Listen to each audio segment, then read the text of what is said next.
Banyuwangi merupakan kota yang kaya akan pariwisata.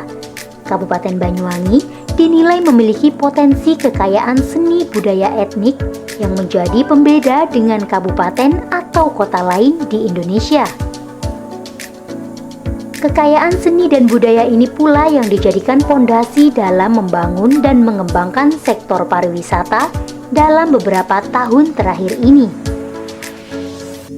Alhasil, pariwisata di Kabupaten Banyuwangi mengalami kemajuan yang sangat luar biasa. Pemerintah Kabupaten Banyuwangi yang dinilai mampu menggali potensi dan mengeksplorasi secara maksimal kekayaan alam di sektor pariwisata menjadi daya tarik wisata alam, serta mengedukasi masyarakat untuk mengenal dan menjadikannya sebuah nilai. Upaya pemerintah Kabupaten Banyuwangi dalam mengembangkan potensi pariwisata bisa dapat maksimal dikarenakan turut serta masyarakat memberikan dukungan, menjadikan pariwisata di Banyuwangi dapat dikenal hingga ke mancanegara bahkan dunia. Seperti halnya wisata alam yang berada di Desa Jambewangi, Kecamatan Sempu ini misalnya, desa yang memiliki banyak kekayaan alam di sektor pariwisata ini. Masyarakatnya pun bersinergi untuk merawat serta mengembangkan alam di sekitarnya, menjadikan hutan atau alam yang dianggap tidak layak disulap menjadi tempat wisata yang mempunyai nilai daya tarik bagi pengunjung yang akan bertandang ke tempat ini. Ini kita memberikan contoh atau memberikan langkah nyata, bukti nyata, tindakan nyata dari kita untuk melestarikan alam ini ya. Tentunya dari beberapa pohon yang kita tanam, pohon-pohon yang sudah ada kita rawat ya. Kita berusaha sinergi dengan Perhutani, LMDH ya.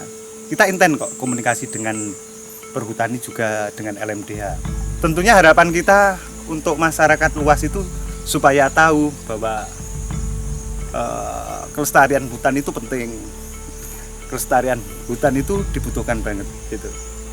Tentunya ya di sini aksi nyata kita buktikan dengan apa yang sudah ada ini.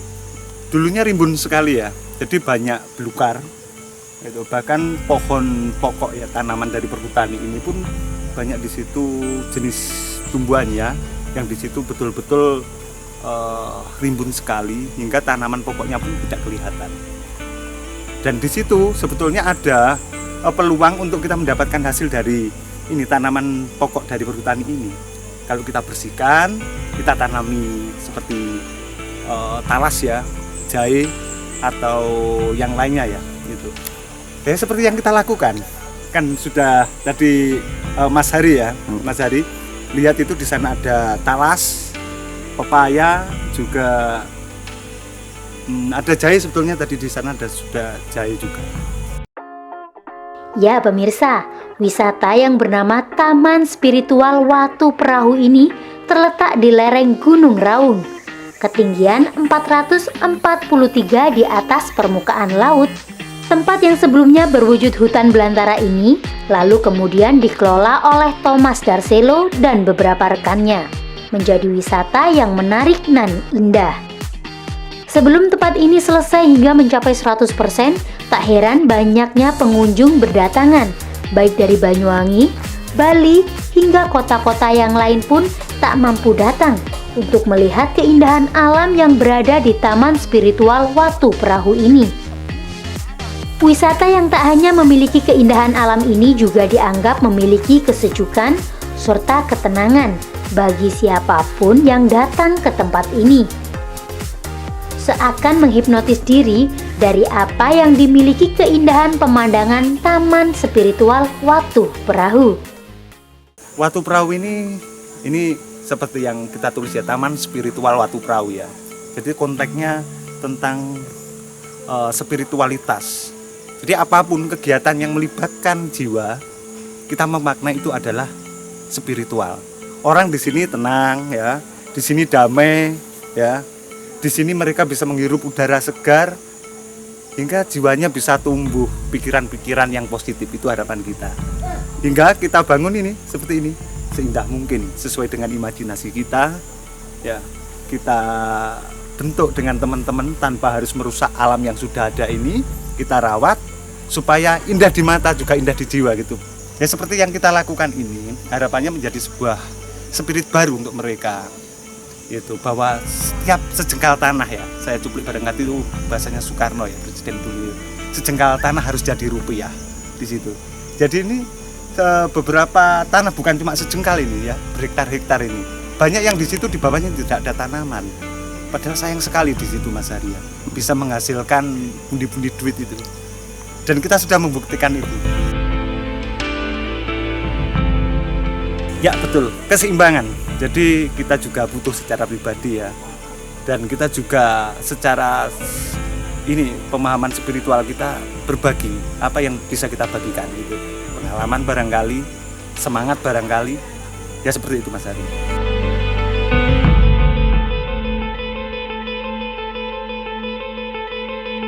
Ini masih 5%. Jadi kolam, terus kita bikin kafenya juga, musola sudah kita buka. Ada 2 gua Mas, 2 gua tapi cuma 1 gua yang masih kita aktifkan. Saya saat itu ini ya, mungkin dampak dari lereh-lereh ya itu. Wan 1 TV itu ya, Banyuwangi 1 TV itu.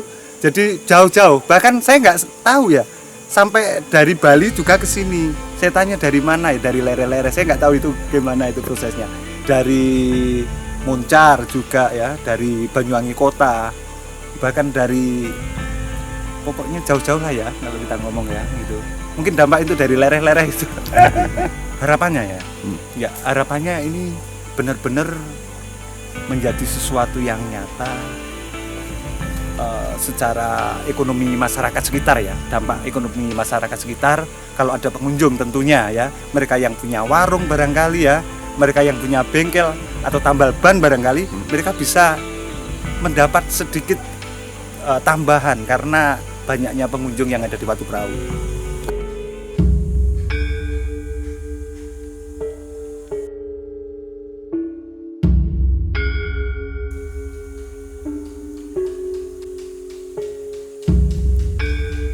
Begitu banyak nilai keindahan alam yang dimilikinya, hingga mampu menyedot perhatian anggota DPR RI Komisi 6 Sony T. Dana Paramita untuk datang ke Taman Spiritual Watu Perahu ini. Kedatangan Sony juga mengapresiasi atas segala upaya yang dilakukan oleh masyarakat sekitar, dari keturutsertaannya membangun dan merawat alam untuk menjadi lestari, serta memberikan masukan dan semangat terhadap pihak pengelola dan para pemuda untuk lebih bersemangat dan kreatif dalam meningkatkan sumber daya manusia, terlebih di taraf internasional, hingga meningkatkan sumber perekonomian di masyarakat sekitar dari segala upaya yang sudah dibangun selama ini. Ya, jadi saya begitu mengapresiasi dari pemuda sini, khususnya tadi mungkin Mas Tarselo sudah ditanyakan. Jadi kalau masyarakat pinggir hutan wilayah Jambewangi khususnya, saya melihat penghargaan mereka, penghormatan mereka, rasa menjaga alam, menjaga lingkungan, menjaga hutan sudah cukup luar biasa. Nah, salah satu contohnya misalkan Watu Perahu ini disulap jadi begitu indah. Kalau dulu konon katanya ini sudah orang mau kesini aja takut karena sudah semak belukar di mana-mana, dan ini butuh waktu beberapa bulan. Kalau kita lihat di sekitar itu sudah, ini belum selesai katanya, tapi nanti akan jauh akan lebih bagus. Dan meskipun ini belum selesai, tapi sudah banyak kalau pagi atau sore itu orang goes ke sini menikmati pemandangan, menghirup udara yang begitu segar. Sehingga komitmen masyarakat untuk menjaga lingkungan, menjaga alamnya ini harus juga gayung bersambut. Jadi kalau ada tamu di sini, kalau bisa jangan sampai buang sampah sembarangan, karena saya melihat kan tempat sampah juga belum terlalu ada banyak, dan saya melihat masih orang buang sampah seenaknya. Semoga saja dengan semangat warga Jambewangi ini juga bisa menginspirasi yang lain, dan saya tahu ini bukan yang pertama, karena dulu sebelumnya di Jungle saya lupa namanya, saya juga pernah ke sana. Nah, saya pengen yang kayak gini bisa direplikasi di oleh masyarakat sekitar. Termasuk kalau Banyuwangi terkenal dari sektor pariwisatanya, nah yang kayak gini-gini ini kan bisa lebih meramaikan. Termasuk khususnya di wilayah selatan. Masyarakat Banyuwangi itu mengiranya, taunya titik-titik wisata hanya di wilayah utara, selatan nggak ada. Nah ini kita bisa bangun bersama. Nah saya kira kalau untuk ditingkatkan, kalau wilayah sekitar sini ya sudah cukup luar biasa. Jadi justru yang perlu disiarkan keluar itu adalah bagaimana masyarakat sekitar sini memanfaatkan sekaligus menjaga hutan atau lingkungannya. Saya tadi ngobrol banyak dengan salah satu pengurus masyarakat pinggir hutan di sini. Saya tanya berapa sih yang dihasilkan dari mereka bekerja dan merawat hutan ini. Per bulan minimalnya 2 juta. Di tengah pandemi kayak gini mereka tidak terlalu terdampak. Nah saya kira kan hal kayak gini bisa direplikasi, bisa menjadi inspirasi bagi masyarakat yang lain. Mulai dari Wongsorojo hingga yang wilayah paling selatan misalkan kayak Kandangan, Sarongan dan sebagainya. Ketika di sini juga banyak pengunjungnya dan mereka juga tadi sampaikan sampai ke wilayah utara, saya belum ke sana, tapi ada semacam kayak waterboom waterboom yang alami gitu, jadi batu itu dialiri oleh sungai sampai sekitar 200 meter.